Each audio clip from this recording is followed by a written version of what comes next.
Salut à tous, on se retrouve de débrief concernant la victoire de Manchester City 1-0 face à Atlético Madrid qui pourrait déjà accélérer les chances de qualification de City pour la suite, mais selon moi, c'est pas encore fait et honnêtement, je m'attendais à beaucoup mieux de City. Je les ai trouvés quand même assez décevants, mais je vais vous expliquer pourquoi dans cette vidéo-là. Alors déjà, par rapport au compo, ce qu'il faut dire, c'est que côté City, il n'y a pas réellement eu de surprise parce que Walker était absent, donc du coup, il fallait mettre Stones. Mais ce qu'il y a à noter, c'est que là, on va à 4-3-3, mais dans les faits, quand City avait la balle, il jouait à 3 derrière en fait. Et Cancelo jouait beaucoup plus haut. Une fois qu'ils n'avaient pas la balle, Cancelo revenait dans la défense à 4, mais ça, il faut quand même bien le prendre en compte. Et puis côté Atlético Madrid, De Paul était sur le banc. Maintenant, c'est pas non plus une grande surprise, mais en tout cas, je m'attendais à le voir titulaire. Après, ça a surtout fait que Versalco était titulaire sur le côté droit et que Llorente, lui, a joué au milieu de terrain. Donc, ça a un petit peu bougé les plans par rapport à d'habitude, mais pas non plus de gros changements côté Atlético Madrid. Alors, première période, franchement, elle n'a pas du tout été intéressante. On n'a rien vu d'intéressant. En fait, ce qu'il faut dire, et puis si vous voulez, je peux même vous résumer la première période en une image. Regardez là, bah, tout simplement, Atlético Madrid a posé son bus face à leur but. Bah, il n'y a pas grand-chose à dire, tout simplement. Maintenant, j'aimerais quand même parler parce que la vidéo sert à rien. Ce que j'aimerais dire, c'est qu'en fait, City, ils savaient très bien qu'ils allaient jouer face à une équipe qui va se regrouper en bloc bas. Après, peut-être qu'ils ne s'attendaient pas non plus à une compo en 5-5 parce que, regardez cette image-là aussi. On voit que des fois, ils défendaient en 5-5. Donc, deux lignes de 5. C'est limite du jamais vu.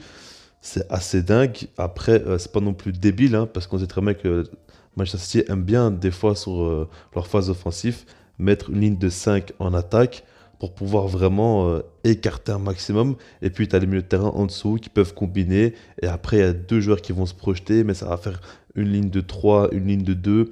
Enfin, ça bouge beaucoup, vous avez compris, mais en tout cas, ils aiment bien des fois aligner beaucoup de joueurs sur une ligne. C'est ça que je veux dire.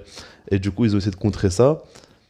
Au final, ça a marché, mais pour moi, ça a marché surtout par rapport au fait que l'Atlético Madrid n'a pas eu de grosses adversités. Regardez par exemple les ailiers, Mahrez et Sterling, pour moi, ils ont été très décevants. Alors, il y a eu une phase où Sterling dribble 3 4 joueurs et fait une petite folie, ok, mais mis à part ça, il manque trop de folie dans leur jeu en fait. Ils sont trop stéréotypés, ça ne provoque pas assez, ça joue pas assez les 1 contre 1. À chaque fois, en fait, ça tourne en rond. Et certes, l'Atlético Madrid n'essaye absolument de rien faire, donc du coup, bah, il n'y a pas beaucoup de possibilités, pas beaucoup d'espace qui s'ouvre. Mais City ne proposait rien non plus en fait. Et pour moi, c'est les ailiers dans ce cas-là qui doivent provoquer, qui doivent dribbler en 1 contre 1 et qui doivent créer la différence quand c'est à ce point-là poussé. Après, on a vu que par exemple, De Bruyne avait un rôle très important. Et pour moi, c'est de très loin lui qui a fait le plus gros match parce qu'il arrivait souvent à se rendre utile et à être facilement trouvable, on va dire. Parce qu'il se plaçait déjà entre les joueurs, entre les lignes, ce qui était très intéressant parce que du coup, dès qu'il touchait la balle, bah, ça devait un peu bouger le bloc de Madrid pour pouvoir s'occuper de lui. Et ça, c'était très intéressant pour les autres joueurs. Mais à part ça, il se projetait énormément aussi. Donc, il arrivait à se rendre intéressant, on va dire, par rapport à ses appels. Et du coup, ça faisait que soit tu le sers et il peut directement être dangereux, soit tu le sers pas, mais en tout cas, il crée des espaces. Donc, du coup, il apportait beaucoup de mouvements et puis si on regarde le pressing, c'était quand même intéressant parce qu'il faisait énormément d'efforts.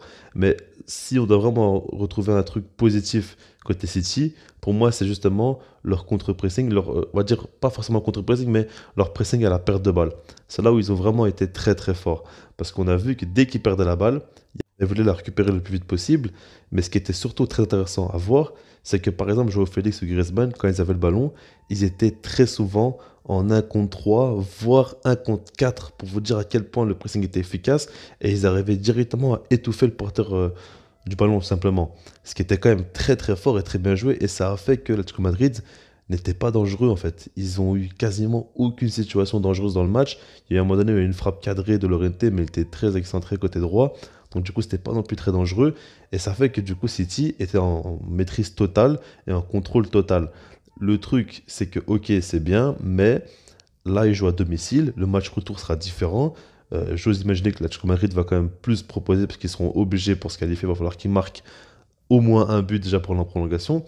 Mais ce que je veux dire par là, c'est que je pense que City, ok, ils ont bien géré le match. Ils ont été dans le contrôle, dans la maîtrise. Et dans ce match-là, pour moi, ils auraient dû en mettre deux au minimum pour pouvoir s'assurer tout simplement la qualification, au moins un minimum. Parce que là, 1-0, si tu vas maintenant à Atlético Madrid chez eux, t'es pas sûr encore d'éviter l'exploit, tout simplement, de l'Atlético Madrid. Et c'est ça qui est assez dérangeant, je trouve. En tout cas, on verra bien quel visage ils vont montrer par rapport à leur match retour. Maintenant, en seconde période, les choses ont changé. Déjà, côté Atlético Madrid, au bout de 10 minutes de jeu, assez surprenant, il y a un triple changement qui arrive. Avec Matheus Cunha, Correa et de Rodrigo de Paul qui rentrent à la place de Griezmann, Llorente et Koke. Donc ça, c'est déjà intéressant, ça joue un peu plus offensif, parce que tu peux te dire soit que c'est une attaque à 3, soit c'est une attaque à 2 avec Correa côté droit. Donc en tout cas, dans tous les cas, ça reste quand même beaucoup plus offensif. Et malheureusement, bah, pour eux, on n'a rien vu de différent. Ça a été exactement la même chose en seconde période. Au niveau de la possession, au niveau de la maîtrise, ils n'ont rien su faire. Et ils ont été inoffensifs, malgré le fait qu'il y ait un attaquant en plus. Puis côté City, à la 68e minute de jeu, il y a donc un triple changement qui arrive. Et là, c'est très important. C'est Grealish, Gabriel Jesus et Foden qui rentre à la place de Sterling, Gundogan et Mahrez. Parce que Gundogan, je n'en ai pas parlé, mais pour moi, il a été très décevant dans ce match-là. Il a fait beaucoup de pertes de balles assez inutiles et en tout cas bêtes, je trouve. Il n'était pas du tout dans un bon match. Et puis, comme je l'ai dit, Mahrez, Sterling, pour moi, ils m'ont déçu. Donc, c'est assez logique qu'il fasse ces changements-là. Et je trouve qu'il réagit bien parce que d'habitude, Guardiola, ces changements, il les fait soit en fin de match, soit il les fait pas du tout, hein. C'est très rare qu'il fasse des changements comme ça. En plus, un triple changement à peu près à 20 minutes de la fin du jeu. C'est quand même surprenant. Mais il faut parler de Foden, parce que Foden, il fait une très très bonne entrée. Déjà 2 minutes plus tard, il y a un but qui tombe, et c'est limite en grande partie grâce à lui. Il y a une belle action où City commence du côté gauche, comme d'habitude, et puis ils arrivent à finir côté droit. Même pas de renversement de jeu, mais en tout cas, ils arrivent quand même à bien circuler le ballon. Et puis il y a Foden qui arrive à fixer donc son opposant, et puis qui envoie De Bruyne en profondeur, qui lui termine en une touche. Il utilise bien son corps pour pouvoir se mettre en bonne position de tir, et puis il la place petit filet. De Bruyne a très bien joué le coup. Foden l'a très très bien trouvé aussi. Bon dosage qui a permis à De Bruyne de se mettre dans de bonnes positions. Ça, il faut le prendre en compte. Mais ce que j'aimerais dire, c'est que Foden fait vraiment une excellente rentrée parce que directement, il apporte cette folie-là. Il n'a pas du tout hésité à provoquer, à jouer les 1 contre 1, à tenter des choses assez risquées.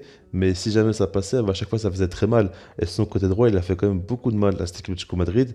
Et il a su créer le décalage. J'aurais même pu avoir un deuxième but à un moment donné. Il y a Savic qui sauve sur sa ligne une frappe de Kevin De Bruyne, qui a vraiment fait un très gros match à De Bruyne, ça il faut le dire. C'était le meilleur joueur, comme je l'ai dit.